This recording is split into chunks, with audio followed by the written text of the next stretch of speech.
Hello student. आज हम आपकी पाठ्यपुस्तक बसंत भाग 2 का पाठ खान पान की बदलती तस्वीर पाठ के प्रश्न अभ्यास हल करेंगे बच्चों। इस पाठ के लेखक है बच्चों प्रयाग शुक्ल। इस पाठ के लेखक प्रयाग शुक्ल। आज हम इस पाठ के प्रत्येक प्रश्न को हल करेंगे।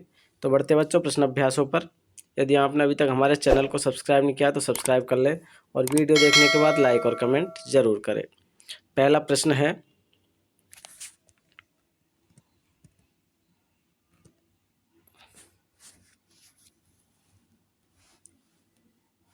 खान पान की मिश्रित संस्कृति से लेखक का क्या मतलब है? अपने घर के उदाहरण देकर इसकी व्याख्या करें। तो उत्तर इस प्रकार होगा बच्चों। खान पान की मिश्रित संस्कृति से लेखक का मतलब है स्थानीय अंत प्रांतों तथा विदेशी व्यंजनों के खान पान का आनंद उठाना, यानी स्थानीय व्यंजनों के खाने पकाने में रुचि रखना, उसकी गुणवत्ता तथा स्वाद को बनाए रखना। इसके अलावे अपने पसंद के आधार पर एक दूसरे प्रांत को खाने की चीज़ों को अपने भोज्य पदार्थों में शामिल किया है। जैसे आज दक्षिण भारत के व्यंजन इडली, डोसा, सांभर इत्यादि उत्तर भारत में चाव से खाए जाते हैं और उत्तर भारत के ढाबे के व्यंजन सभी जगहों पर पाए जाते हैं। यहाँ तक पश्चिमी सभ्यता का व्यंजन बर्गर, नूडल्स का चलन भी बहुत बड़ा है। हमारे घर में उत्तर भारतीय और दक्षिण भारतीय दोनों प्रकार के व्यंजन तैयार होते हैं। मसलन मैं उत्तर भारतीय हूँ, हमारा भोजन रोटी चावल दाल है, लेकिन इन व्यंजनों से ज़्यादा इडली सांभर, चावल, चने राजमा, पूरी, आलू, बर्गर अधिक पसंद किए जाते हैं लोगों के बीच। यहाँ तक कि हम बाजार से ना लाकर घर पर ही बनाते हैं। इतना ही नहीं, विदेशी व्यंजन भी बड़ी रुचि से खाते हैं। लेखक के अनुसार यही खान पान की मिश्रित संस्कृति है। अगला प्रश्न है बच्चों, सेकंड प्रश्न, खान पान में बदलाव के कौन से फायदे हैं? फिर लेखक इस बदलाव को लेकर चिंतित क्यों है? उत्तर इस प्रकार होगा। खान पान में बदलाव से निम्न फायदे हैं। पहला फायदा, एक प्रदेश की संस्कृति का दूसरे प्रदेश की संस्कृति से मिलना। दूसरा, राष्ट्रीय एकता को बढ़ावा मिलना। तीसरा, गृहिणियों व कामकाजी महिलाओं को जल्दी तैयार होने वाले विविध व्यंजनों की विधियां उपलब्ध होना। चौथा, बच्चों व बड़ों को मनचाहा भोजन मिलना। पांचवा, देश विदेश के व्यंजन मालूम होना। और छठा, स्वाद, स्वास्थ्य व सरसता के आधार पर भोजन का चयन कर पाना। आगे, खान पान में बदलाव से होने वाले फायदों के बावजूद लेखक इन बदलावों को लेकर चिंतित है, क्योंकि उसका मानना है कि आज खान पान की मिश्रित संस्कृति को अपनाने से नुकसान भी हो रहे हैं, जो निम्न रूप से है। पहला नुकसान है, स्थानीय व्यंजनों का चलन कम होता जा रहा है, जिससे नई पीढ़ी स्थानीय व्यंजनों के बारे में जानती ही नहीं है। दूसरा, खाद्य पदार्थों में शुद्धता की कमी होती जा रही है। और तीसरा, उत्तर भारत के व्यंजनों का स्वरूप बदलता ही जा रहा है। अगला प्रश्न बच्चों, तीसरा, खान पान के मामले में स्वाधीनता का क्या अर्थ है? उत्तर इस प्रकार है। खान पान के मामले में स्वाधीनता का अर्थ है किसी विशेष स्थान के खाने पीने का विशेष व्यंजन जिसकी प्रसिद्धि दूर दूर तक हो। मसलन मुंबई की पाव भाजी, दिल्ली के छोले कुलचे, मथुरा के पेड़े व आगरे के पेठे नमकीन आदि। पहले स्थानीय व्यंजनों का प्रचलन था। हर प्रदेश में किसी न किसी विशेष स्थान का कोई न कोई व्यंजन अवश्य प्रसिद्ध होता है। भले ही ये चीज़ें आज देश के किसी कोने में मिल जाएगी, लेकिन ये शहर बरसों से इन चीज़ों के लिए प्रसिद्ध है। लेकिन आज खान पान की मिश्रित संस्कृति ने लोगों को खाने पीने के व्यंजनों में इतने विकल्प दे दिए हैं कि स्थानीय व्यंजन प्राय लुप्त होते जा रहे हैं।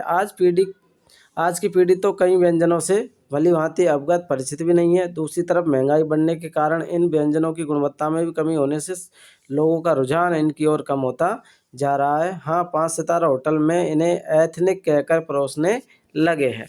अगला प्रश्न है चौथा, निबंध से आगे है बेटा। निबंध से आगे में है पहला प्रश्न, घर से बातचीत करके पता कीजिए कि आपके घर में क्या चीज़ें पकती है और क्या चीज़ें बनी बनाई बाजार से आती है। इनमें से बाजार से आने वाली कौन सी चीज़ें आपके माता पिताजी के बचपन में घर में बनती थी? आप उत्तर इस प्रकार लिखेंगे बच्चों। मैं उत्तर भारतीय निवासी हूँ। हमारे घर में कई प्रकार के व्यंजन बनाए जाते हैं तथा कई तरह के बाजार से लाए जाते हैं। घर में बनने वाली चीज़ें एवं बाजार से आने वाली चीज़ों की तालिका नीचे दी जा रही है, तो आप ध्यानपूर्वक देखेंगे। हमारे घर में बनने वाली चीज़ें और बाजार से आने वाली चीज़ें, जैसे दाल और रोटी घर पे बनती है, बाजार से आते हैं समोसे, जलेबी, और भी है सब्जी। कढ़ी कहाँ बनती है? घर पर। राजमा चावल घर पर। छोले भटूरे खीर घर पर। हलवा भी घर पर। और बाजार से आने वाली चीज़ों में ब्रेड पकौड़े, बर्फ़ी, आइसक्रीम, ढोकला, गुलाब जामुन इत्यादि। अगला प्रश्न है बच्चों, यहाँ खाने पकाने और स्वाद से संबंधित कुछ शब्द दिए गए हैं, इन्हें ध्यान से देखना है और उनका वर्गीकरण आपको करना है। जैसे उबालना, तलना, भूनना, सेकना, दाल, भात, रोटी, पापड़, आलू, बैंगन, खट्टा, मीठा, तीखा, नमकीन, कसेला। अब इनका आपको वर्गीकरण करना है। देखिए बच्चों, उत्तर इस प्रकार होगा। वर्गीकरण कैसे करेंगे? भोजन वाले शब्दों को नीचे, कैसे पकाया उससे संबंधित शब्द, और स्वाद, तीनों का वर्गीकरण हमने किया है यहाँ पर। तो भोजन में आ गया सब्जी, दाल। कैसे पकाया? उबालना, दोनों को ही उबाला जाता है। स्वाद कैसा है दोनों का? एक का नमकीन, एक का मीठा और नमकीन। ऐसे ही भात, इसको उबाला जाता है, इसका स्वाद होता है मीठा। रोटी, इसको सेका जाता है, इसका स्वाद नमकीन। पापड़, इसको भूना जाता है, इसका स्वाद मीठा नमकीन। बैंगन, इसको तलना और भुनना दोनों में ही आता है, इसका स्वाद कसेला होता है। अगला प्रश्न है तीसरा प्रश्न है छोले, छौंक, चावल और कड़ी, इन शब्दों में क्या अंतर है? समझाइए। इन्हें बनाने के तरीके विभिन्न प्रांतों में अलग अलग है, पता करें आपके प्रांत में इसे कैसे बनाया जाता है। तो उत्तर इस प्रकार होगा बच्चों, ध्यानपूर्वक देखेंगे। छौंक, यह प्याज, टमाटर, जीरा व अन्य मसालों से बनता है। कढ़ाई या किसी छोटे आकार के बर्तन में घी या तेल गर्म करके उसमें स्वाद अनुसार प्याज, टमाटर और जीरे का भुना जाता है। कई बार इसमें धनिया, हरी मिर्च, कसूरी मेथी, इलायची व लौंग आदि भी डाले जाते हैं। छौंक जितना चटपटा बनाया जाए, सब्जी उतनी स्वाद बनती है। चावल कई प्रकार से बनते हैं। उबले सादा चावल, 1 भाग चावल व 3 भाग पानी डालकर उबालकर बनाना। चावल पकने पर फालतू पानी बहा देना। पुलाव के तरीके से कैसे बनते हैं चावल?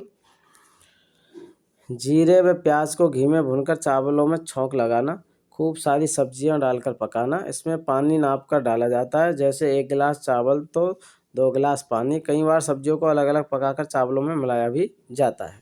खिचड़ी, चावलों को दाल के साथ मिलाकर बनाना। इसमें पानी अधिक मात्रा में डाला जाता है, जैसे 1 भाग चावल, आधा भाग दाल व 3 से 4 भाग पानी।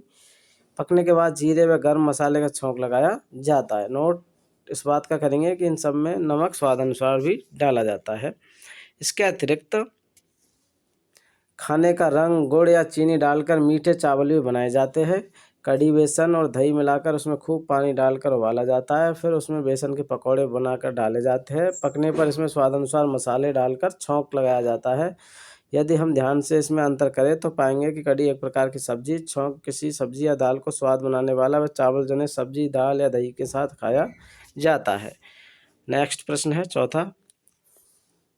पिछली शताब्दी में खान पान की बदलती हुई तस्वीर का खाका खींचे तो इस प्रकार होगा। जैसे सन 60 का दशक छोले भटूरे, सन 70 का दशक इडली डोसा, सन 80 का दशक तिब्बती चीनी भोजन, सन 90 का दशक पिज़्ज़ा, पाव भाजी। इसी प्रकार आप कुछ कपड़ों या पोशाकों की बदलती तस्वीर का भी खाका खींच सकते हैं। तो हमने यहाँ पर कपड़ों की तस्वीर खींची है, देखिए। जैसे उत्तर है सन 60 का दशक और सन 70 के दशक में महिला वर्ग में 60 के दशक में लहंगा, चोली, सलवार कमीज, साड़ी, ब्लाउज, और 70 के दशक में bell bottom top, frock, slate top, sari, blouse, salwar kameez. ऐसे पुरुषों में 60 के दशक में पैंट कमीज, कुर्ता पाजामा, और 70 के दशक में कोट पैंट, कमीज, टाई, कुर्ता और पाजामा। इसी प्रकार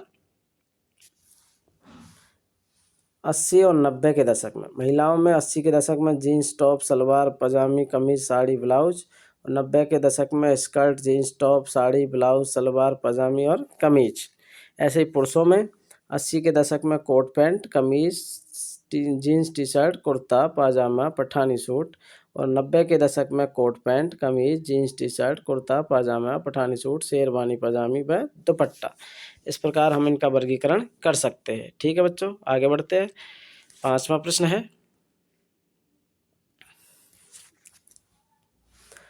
मान लीजिए कि आपके घर कोई मेहमान आ रहे हैं जो आपके प्रांत का पारंपरिक भोजन करना चाहते हैं। उन्हें खिलाने के लिए घर के लोगों की मदद से एक व्यंजन सूची मेनू बनाइए।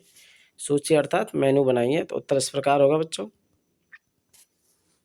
व्यंजन सूची में रोटी, रोटी कैसी हो सकती है? रोटी तवा। सब्जियों में मटर पनीर, दाल में दाल अरहर, चावल में चावल सादा, अचार में अचार आम का, अन्न में रायता, साथ में सब्जियों में शाही पनीर, इधर दाल मटर पुलाव, इधर पापड़ अचार नींबू, रोटियों में रोटी रुमाली, सब्जियों में पनीर मिक्स, दाल मसूर, चावल मटर, अचार करेला, चिप्स, रोटी तंदूरी, आलू पालक, दाल उड़द, चावल जीरा, अचार गाजर, सलाद, मिक्सी रोटी, पालक पनीर, दाल मिक्स, भरवा मिर्च। आगे नान सादा, आलू गोभी, दाल मखनी, अचार मिश्रित, कुलचे, आलू सोयाबीन, दाल तड़का, पूड़ी, आलू राजमा, दाल फ्राई, पूड़ी बेसन, आलू मेथी, कचौड़ी, कड़ी पालक, कचौड़ी आलू, बैंगन का भुर्ता, पराठे, कोफ्ता, आलू नान, कड़ी गाजर, गोभी नान, बेसन, कड़ी पकौड़ा, मेथी पालक, आलू मटर इत्यादि।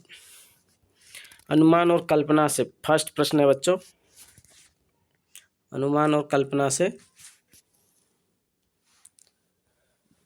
फास्ट फूड यानी तुरंत भोजन के नफ़े नुकसान पर कक्षा में वाद विवाद करें।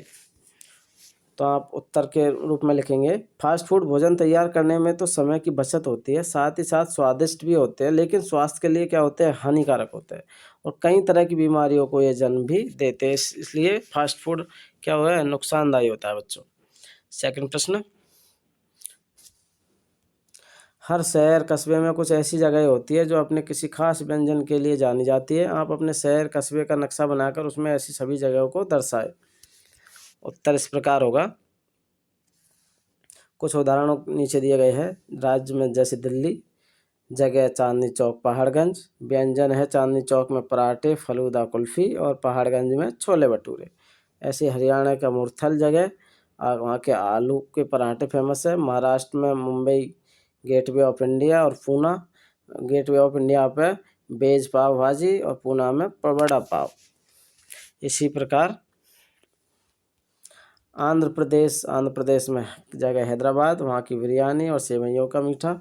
पश्चिम बंगाल में कोलकाता जगह का नाम संदेश रसगुल्ला और मिष्टी दोही। तमिलनाडु में चेन्नई जगह का नाम इडली डोसा और सांभर फेमस है। राजस्थान में जयपुर के दाल बाटी और गुजरात में गांधीनगर में ढोकला खांडवी और खेपला। तीसरा प्रश्न है बच्चों,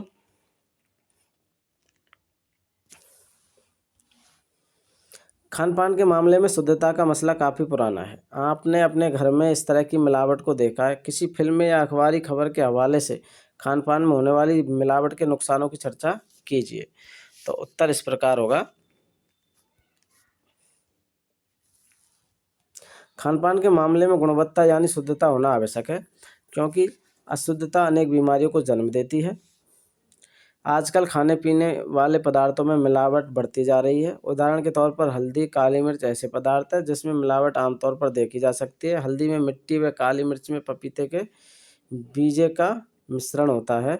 इसके अलावा दूध में भी पानी मिलाना तो आम बात हो गई है, जो स्वास्थ्य के लिए अत्यंत हानिकारक है। आज के मुनाफाखोरी के युग में लोग किसी भी हद तक जाने को तैयार है। आज मुनाफाखोरी के युग में लोग कोई भी समझौता करने के लिए तैयार है। लोगों को स्वास्थ्य की फिक्र जरा भी नहीं है। वास्तव में ऐसा करने से स्वास्थ्य खराब होता है। स्वास्थ्य खराब होता है। आंखों की रोशनी कम हो जाती है। लीवर, लीवर थोड़ा डिस्टर्ब हो गया इसमें। हाँ, लीवर की खराबी, सांस संबंधी रोग, पीलिया आदि रोगों को जन्म देते हैं। सब्जियों में डाले जाने वाले केमिकल्स हमारे स्वास्थ्य पर विपरीत प्रभाव डालते हैं। मिलावटखोरों के प्रति सजग होकर खाद्य पदार्थों में किसी तरह की मिलावट का हमें विरोध करना चाहिए। अगला प्रश्न बेटा भाषा की बात से है। भाषा की बात में फर्स्ट प्रश्न है, खान पान शब्द खान और पान दो शब्दों को जोड़कर बना है। खान पान शब्द में और छिपा हुआ है। जिन शब्दों के योग में और अथवा या जैसे योजक शब्द छिपे हो उन्हें द्वंद्व समास कहते हैं। नीचे द्वंद्व समास के कुछ उदाहरण दिए गए हैं, इनका वाक्य में प्रयोग कीजिए और अर्थ समझिए। जैसे आपको यहाँ पर दिया गया है, शब्द है सीना पिरोना, भला बुरा, चलना फिरना, लंबा चौड़ा, कहा सुनी, घास फूस। तो यहाँ पर हम इनका वाक्य में प्रयोग करेंगे। देखिए जैसे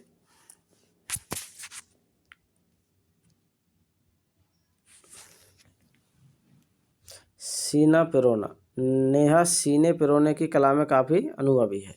भला बुरा, मैंने उसे भला बुरा कहा। चलना फिरना, चलना फिरना स्वास्थ्य के लिए लाभदायक है। लंबा चौड़ा, धनीराम का व्यापार लंबा चौड़ा है। कहा सुनी, सास बहू में खूब कहा सुनी हो गई। घास फूस, उसका घर घास फूस का बना है। अगला प्रश्न,